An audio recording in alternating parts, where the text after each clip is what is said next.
In a world full of noise and endless distractions, where the city never sleeps and voices compete to be heard, one podcast dares to cut through the chaos.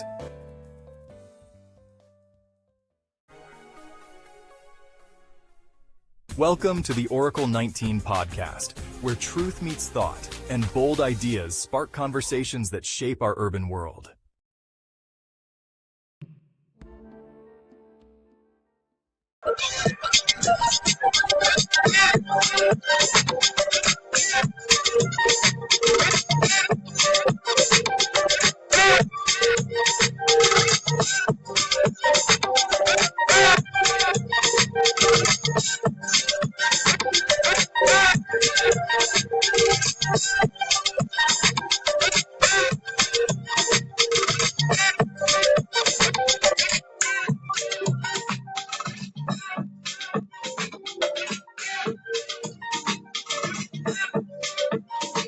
All right, here we go. Welcome to the brand new podcast. And as always, this is the Oracle 19. And my name is, if you don't know, is your daddy. Yes, your daddy. Okay, I'm just playing. Mr. Greatness. And for any business inquiries, if you want to put your business on this platform, you can email us at evolutionoflondon@gmail.com. And that's the same email if you want to make a free will offering to the podcast as we keep expanding worldwide. Via PayPal, evolutionoflondon@gmail.com. We have different links to other affiliates. www.linktree.com/evolutionoflondon. We do have a Patreon channel, which we have videos that's not posted on YouTube. We have digital artwork, and we do consulting services as well. www.patreon.com/evolutionoflondon. You can shop online to our baby shopping mall. evolutionoflondon.com. We have a whole wide range of products: men's, kids, ladies' clothes, cologne, perfume, house products, and much more. evolutionoflondon.com. Also, evolutionoflondon.org, O-R-G, for custom clothes, accessories, and digital products as well. And finally, evolutionoflondon.store for custom-made sneakers, more accessories, clothes, etc. evolutionoflondon.store. And for general inquiries, the Oracle 19 at the Oracle19radio.com for any general inquiries. Check out the company Royalty 9 International. They make homemade candles, 100% soy wax, 12-ounce jars, from scented to unscented. Now, the scented candles is from frankincense, myrrh, jasmine, eucalyptus, rose, just to name a few. And if you want to place an order for these luxury candles over 35 plus burning hours, email the company at royalty9international@gmail.com. You'll find them on Instagram and TikTok, Royalty9 International. Mr. Will, he's been a fitness consultant for over 15 years. So if you want to book a consultation, you email him at healthfitnessconsultant1@gmail.com. Music. Cheap Limousine channel on YouTube. You have a whole wide range of different beats. So once you go to his YouTube channel, like, subscribe, and share to Cheap Limousine channel on YouTube and continue to train on YouTube. It's the Greatness 19 channel. That's our educational channel to open up your third eye. I need your guys to like, subscribe, and share to the Greatness 19 channel. And Mr. Evolution of London, that's our health and wellness channel. Like, subscribe, and share to that platform as well. Mr. Evolution of London, our health and wellness channel. Now, the Oracle 19 is on all major platforms. We're on iHeartRadio, Google, Apple, Spotify for creators, Amazon Music, just to name a few. So any information I haven't mentioned will be in the description box of the Oracle 19 podcast, the Greatness 19 channel. Mr. Evolution of London, we are on rumble.com. Just type in the Oracle 19 and www.theoracle19radio.com. All right, so we're going to get hot and heavy here. The return of Jim Crow in America. Okay, hold on. Let me get things set up. Hold on.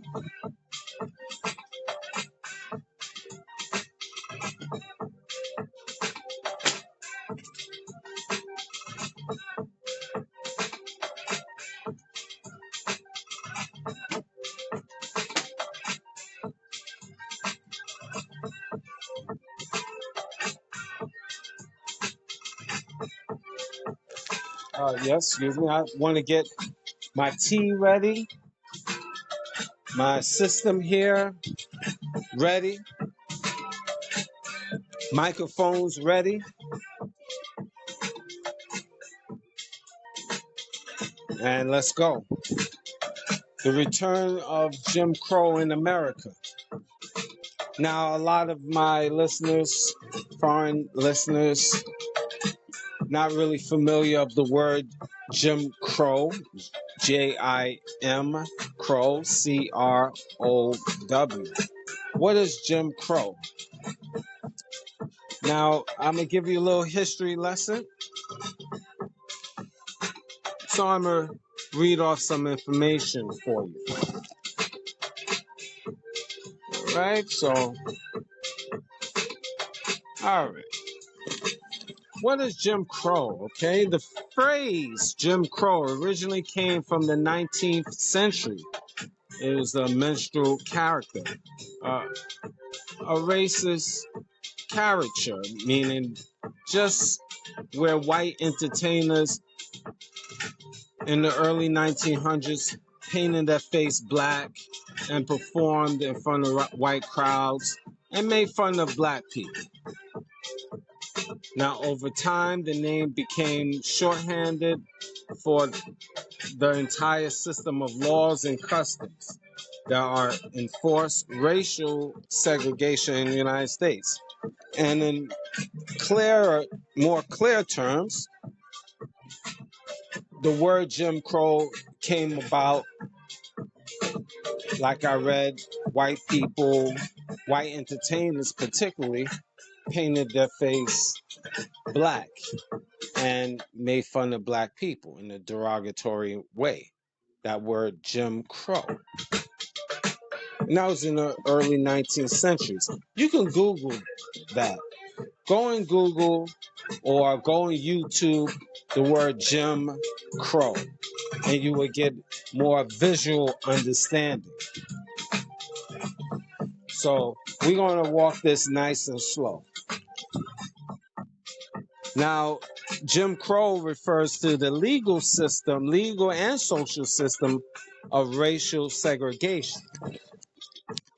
And racial segregation and discrimination that operated primarily in the United States in the South from the late 1800s through the mid 20th century, to be technical. It covered nearly every aspect of public life, schools, transportation, restaurants, housing, employment, even marriage. Now, I'm going to go back in history. That at one point, Jim Crow, that law was enforced, especially in the South, like South Carolina, North Carolina, Louisiana, Mississippi, the southern states, where black people couldn't drink. They had white-only water fountains or white-only bathrooms, and then they had black-only, which they called colored. This is the 1960s all the way back. Black people couldn't use the same bathrooms as whites, the same hotels as whites. It was black hotels, black schools, white schools. That was racial segregation. also known as Jim Crow, the Jim Crow laws. Okay, so this is a more of a breakdown of the system. Now, post-Civil War, a little bit more of history, post-Civil War roots. And if you're not familiar with the United States rules, laws, this right here, before, like in the 1865 to 1877, after the Civil War, civil, CIVIL, war, formerly enslaved people, basically black people, gained citizenship and voting rights. This is the timeline. But black people are still limited.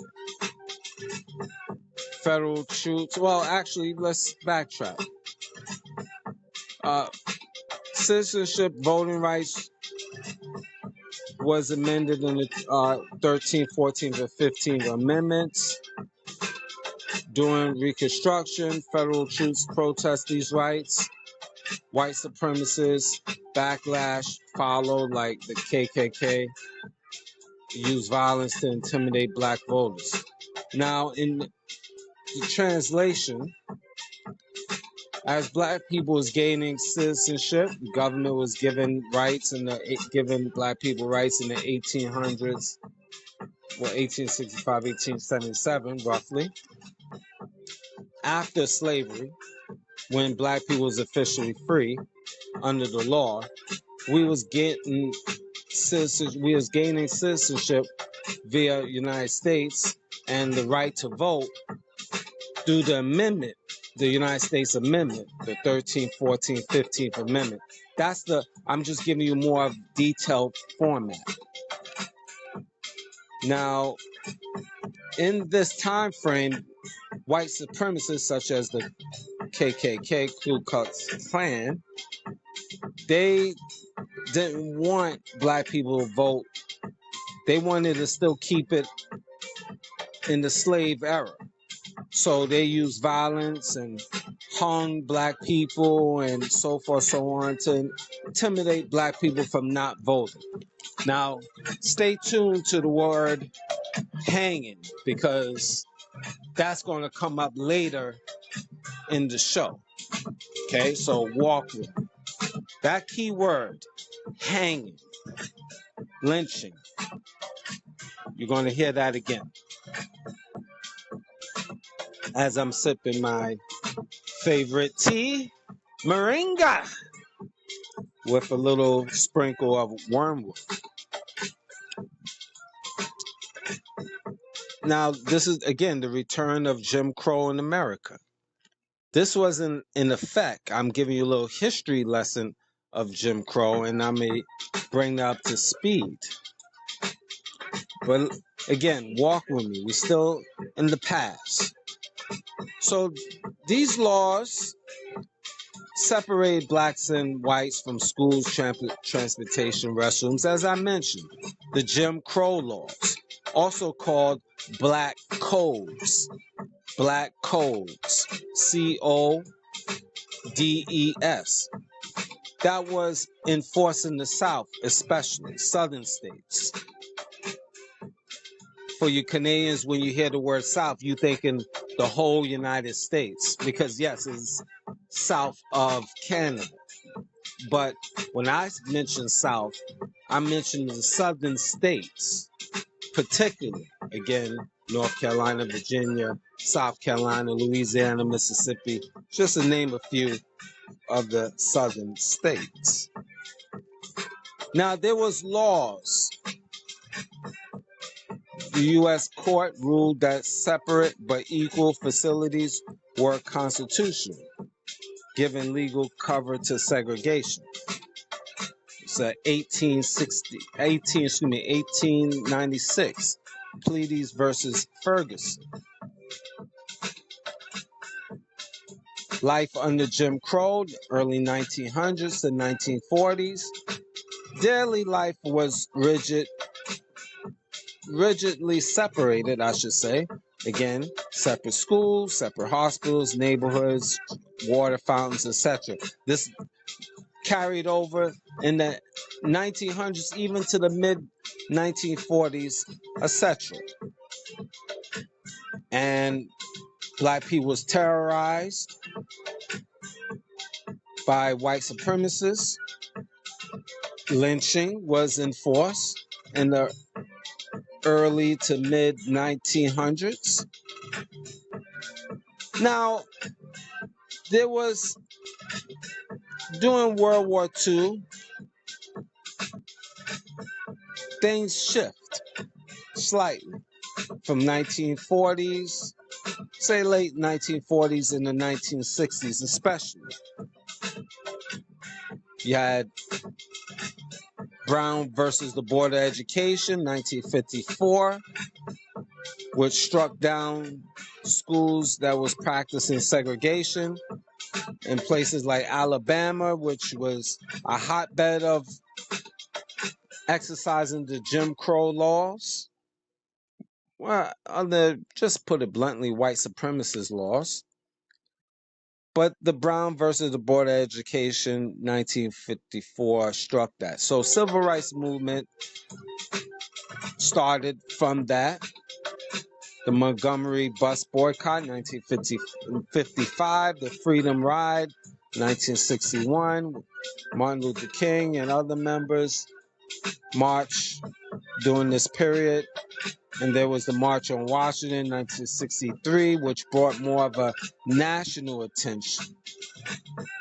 And when things became worldwide in terms of attention of what the United States was practicing, Jim Crow legally ended 1964, 1965.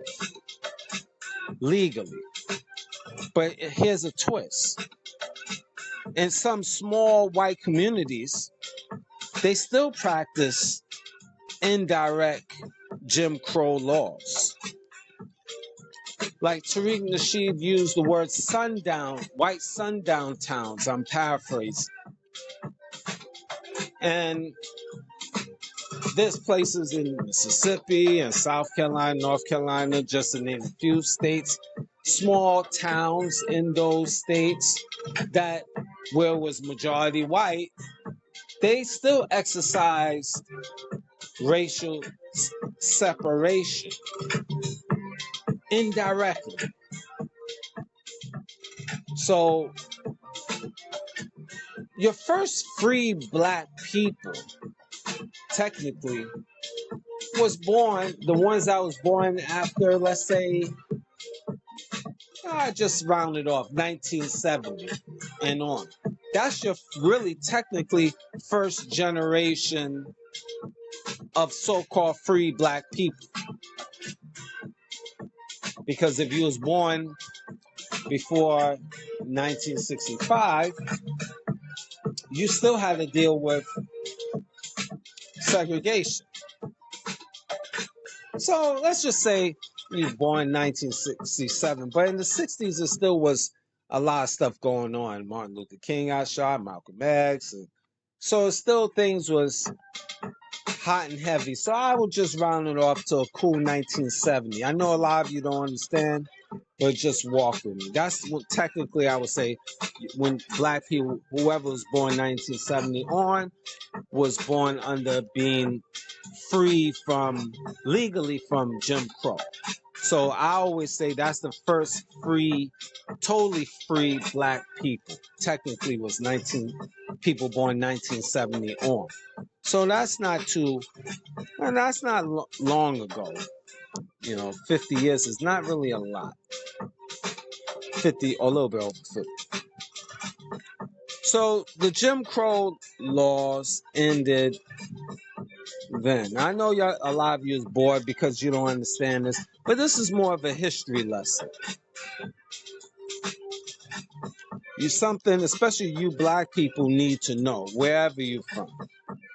Because a lot of black people, because you're coming from different parts of the world and you move to the United States, or even Canada. We get to that in a moment. But in the United States, you figure, oh, well, that is you Black Americans' problem. I don't have to worry about that. That's you Black people from America. Well, guess what, my foreign Black people from Africa or Caribbean islands? If it wasn't for so-called Black Americans to stand up and fight during the civil rights era in the 1960s and early, you Caribbean Blacks, African Blacks, wouldn't be allowed under law to be reaping the benefits of what the Black American have done in the 1960s. So you should say thank you. You're welcome. So you Black people that come and migrating from Africa or the Caribbeans and in Canada, you quickly say, well, that's y'all guys' problem in America. Well, guess what? Black people duplicated and followed the same format, fighting for freedom, watching Black people in America fighting. So they duplicated the same fight. And mind you, there was free Blacks or Blacks that was escaping from slavery that moved to Nova Scotia. Your Nova Scotians is basically your Black Americans because their roots is from America. I don't know if you know that. Your Nova Scotians, you ask Black people from Nova Scotia, their family roots is from America. Runaway slaves, they call them. And they migrated, and they also practice the same concept because they are Black Americans. They had that same energy for freedom and fighting, and they pose that freedom and that energy to Canada because Canada is not that nice neither. It's not as bad as United States, but it's not that nice. So if it wasn't for Black people fighting and migrating to Canada to make change within themselves and life, you still coming from the islands or Africa still wouldn't be able to migrate if it wasn't for Black Americans to fight and for Black people in Canada to see that fight and also exercise that. So it was a domino effect. So to make it comfortable for Caribbean Blacks and Africans to reap the benefits of North America. You're welcome. See, so it's a domino effect. Learn your history. Read. So a lot of things, this is all part of Jim Crow. Little history lesson. I have to take you to this point to bring you forward and current. And if you're still not really understanding what I'm talking about, whether Black or white listeners, just type Jim Crow, C-R-O-W, and then you will understand a lot more. And Google the history of it. Because I'm giving you the short form. I can easily spend 5-6 hours breaking all of this down, but I don't have that time. So I'm just giving you the short form. And it's your job to do the investigating, to get more details so you have more of a clear picture of where I'm coming from. Let me sip my tea now. All right, thank you. Now, reason why I mentioned the return of Jim Crow, because racial profiling occurred in the 1800s in different ways. And even now, let me explain. Let's just pick somewhat of a topic of Jim Crow for your understanding. I'm just trying to figure out on the fly, because I'm in touch with everything. Let's just deal with systematic racism. It's a social institution.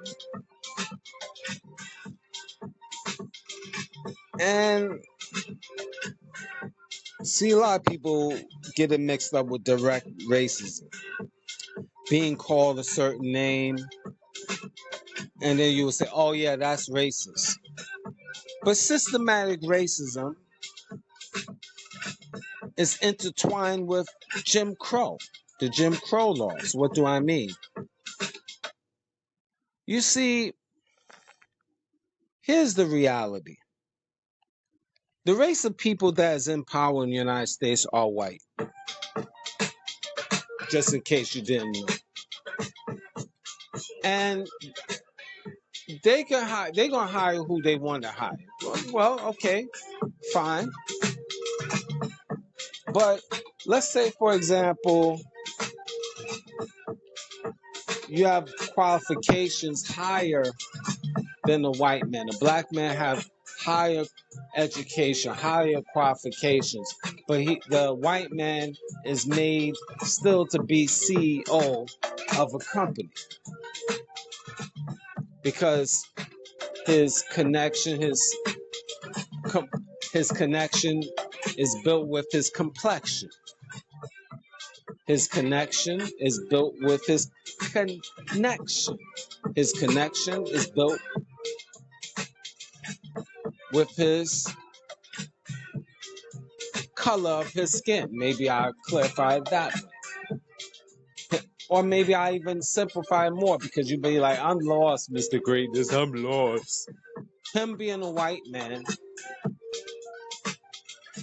gives him a better opportunity than you, black man, regardless of your qualifications. Now, white people will say, there's affirmative actions and all this stuff. Well, yeah, that's put on the forefront because of the guilt of white society, and they want to make us feel good. But here's the reality. Even the Jim Crow law still resonates to this day, indirectly. Let's go with the major corporations of society, all your big pharmaceutical companies. Just name them off. Pfizer or Johnson & Johnson. Let's just keep name them off. Just think about it. What about the business companies, the big firms of North America? All the CEOs of these major billion-dollar companies. What color are they? They old white men. And it doesn't matter what qualifications you have, black man. You can have a PhD in business and with a minor in law and a double minor in economics and stuff. You got black men out here, quite a few, with high qualifications, high managerial experience, high president type experience, but they're not going to be CEOs of these companies. It's built for old white men, and they're going to pass it to younger white men. And that is society. Yeah, they have sprinkle of black men that's presidents of firms and They got sprinkle of white women and stuff. But majority of these major corporations is old white men. And they're going to keep it old white men. Indirect, systematic racism at its finest. We'll just say allegedly, because I know people say, well, how would you know? How would you know this and that? There's no proof. The proof is with what color are the people in those positions? Just using that as an example. Now you can say, Mr. Greatness, that's not true. You're off. You look, black people have risen. You rappers and entertainers, and you making millions of dollars. That's not the point. Something Chris Rock said, and I'm gonna use it, and I said it before. White people, the sky's the limit. Black people, the limit is the sky. And also, here's another reality, which I mentioned before. If you had 4 men, same height, same education, 1 black man, 1 white man, 1 Asian man, 1 Indian man, and you say, and I know some of your listeners know what I'm going to mention because you heard me before, but my newer listeners, they won't understand. So I have 4 men, black man, white man, Indian man, Asian man. Give me 3 of them in your mind without thinking that you figure are lawyers, and name 1 out of that bunch that most likely is a criminal.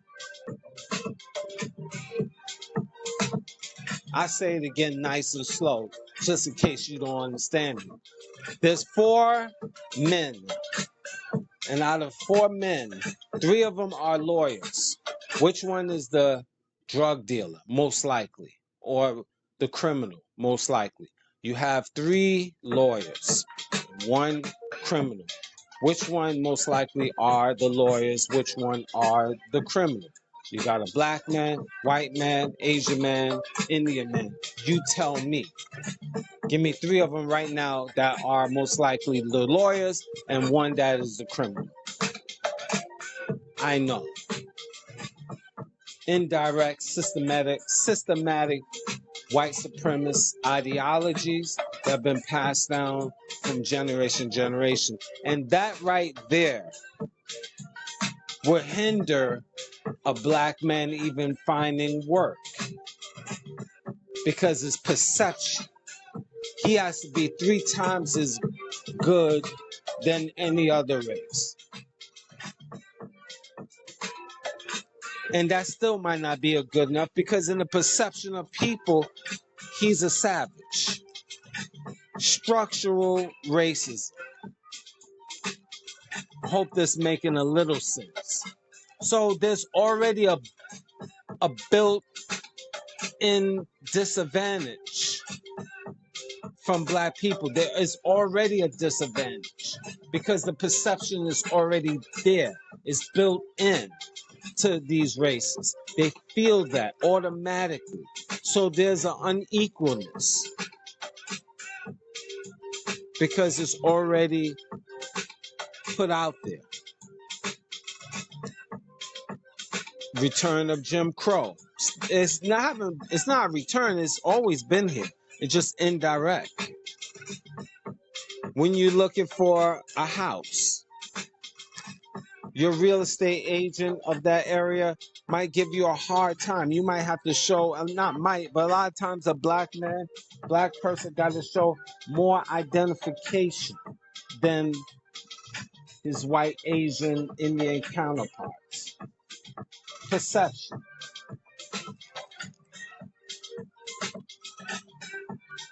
This is a historical fact even currently. White people are the racists when they're not going to understand that. They're not going to want to agree to that.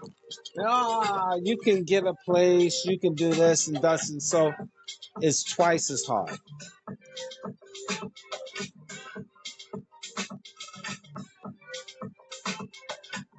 This is realities of life: housing, healthcare, employment, the criminal justice system.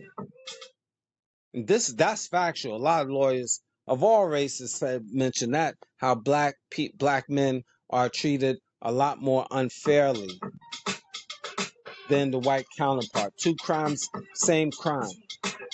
The white man will catch more of a break than the black man in a lot of cases. I heard this from white people, not me saying this, white people saying this all throughout YouTube and Google. The unfairness of black men within the court system. White people said that. White lawyers have said that. White politicians have said that. White people, your own white brethren. So if Jim Crow is still not in effect, you tell me. Let's continue.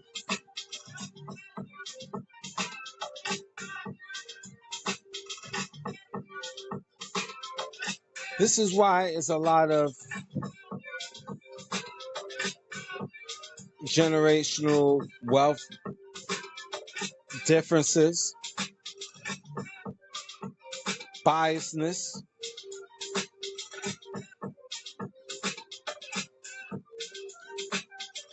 unequal access to insurance and quality care.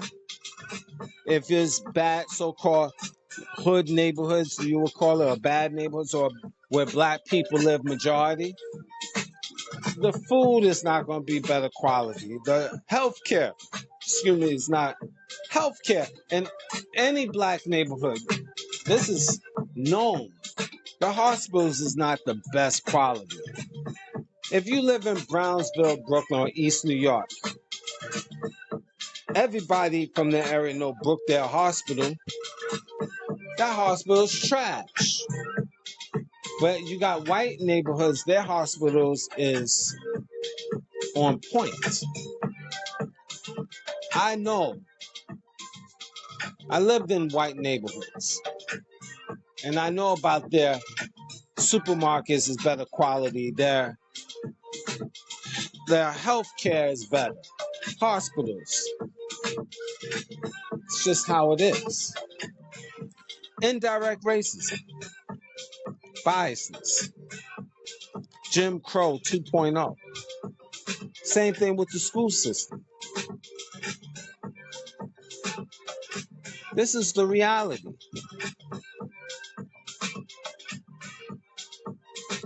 I could keep going on and on. But it's definite biasness. And it always will be.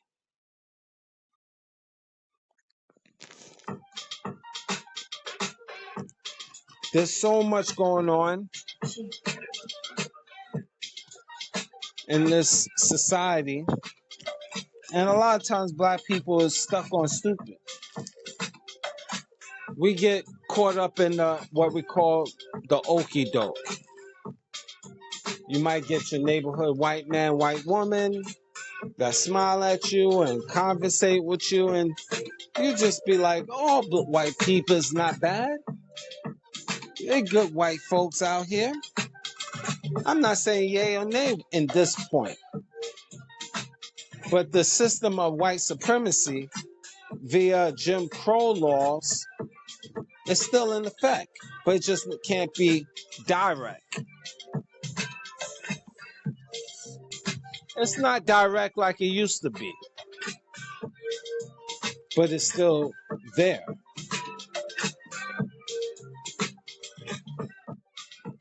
Keep on thinking that you could be all you can be.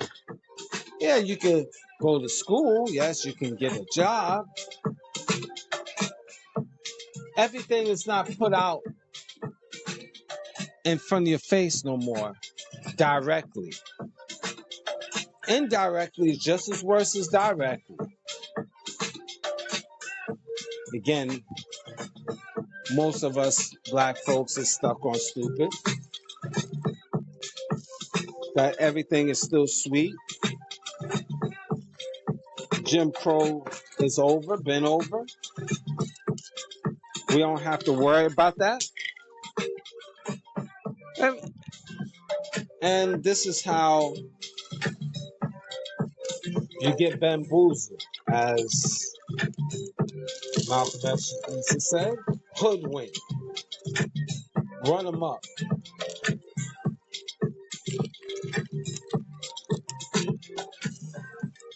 You're being deceived every day. You've been made to fall asleep like everything is good. And your rights is being taken away from you in real time. Especially with these restrictions and the Patriot Act.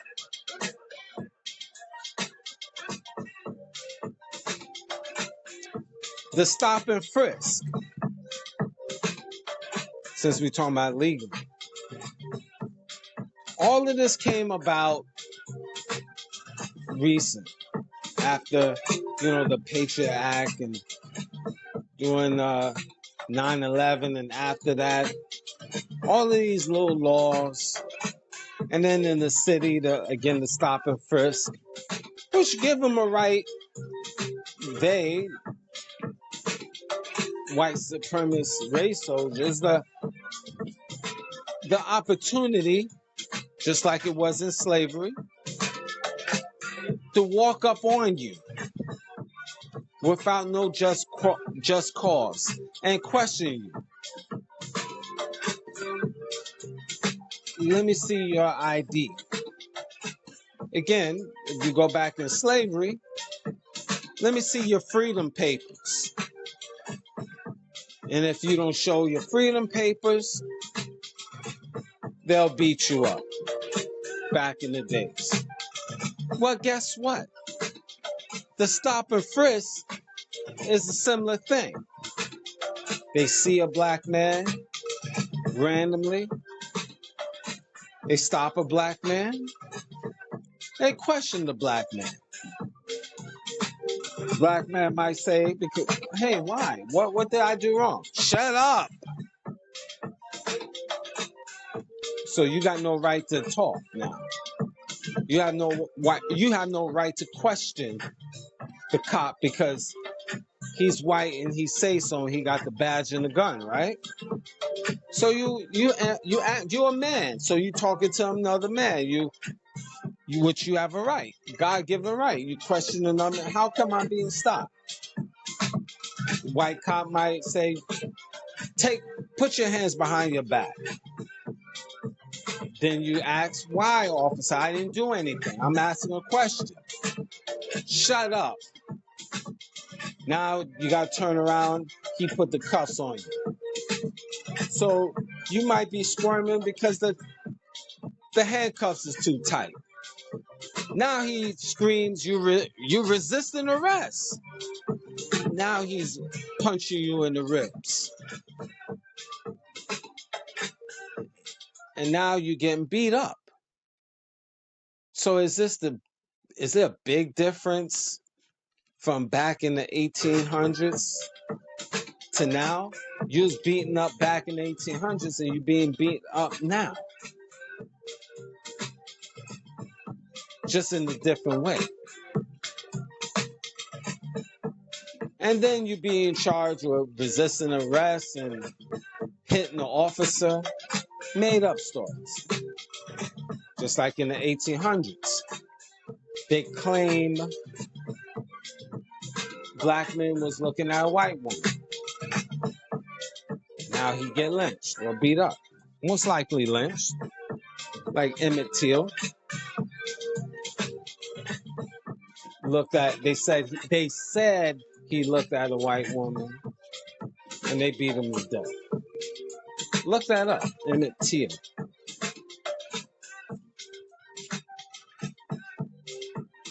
But that's just in a very quick moment in terms of racial profiling, stop and frisk. They did things in the 1800s and they doing the things now.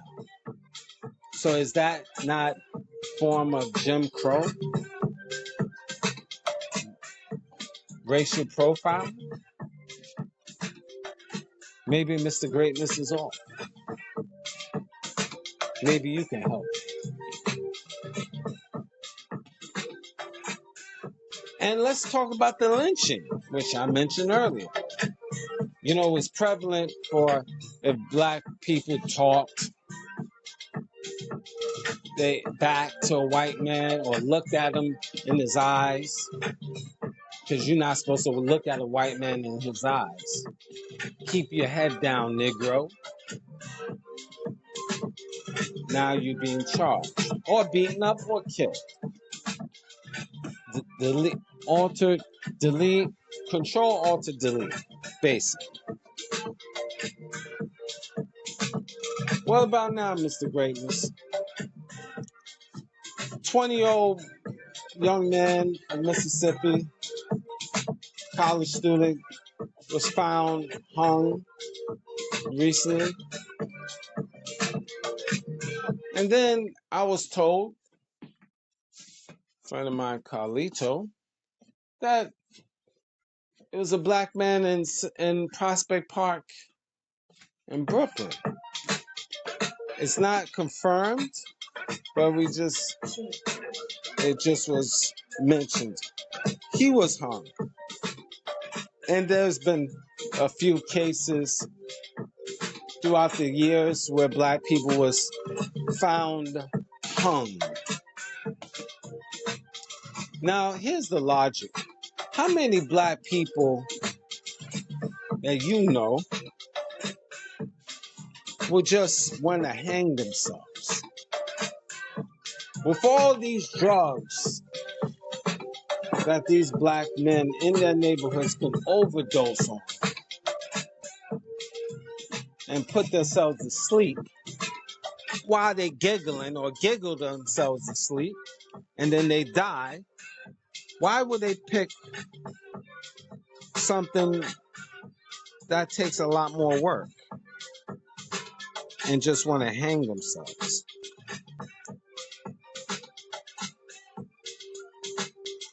How many cases you know black men just want to hang themselves? It's something that you find white people doing, but how many stories you will hear is black people? And the reason why I'm saying that with white people, because you heard white people hang themselves have done it more so than black people in the history of life. Now, maybe Mr. Greatness is wrong. Maybe you can dispute that. You can email me at revolutionoflondon@gmail.com. But that's not really a black man's deletion of hanging. So I put a red flag on these black men was found hung. So I find it strange. Lynching, systematic white supremacy, etc. So my question from me to you,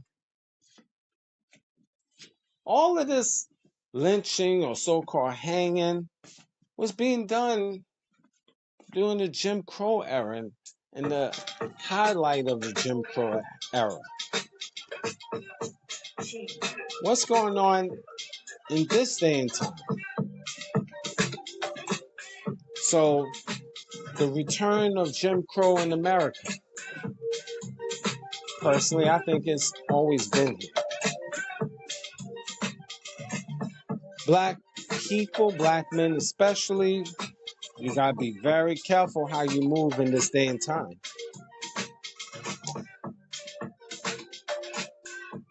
Oh, excuse me.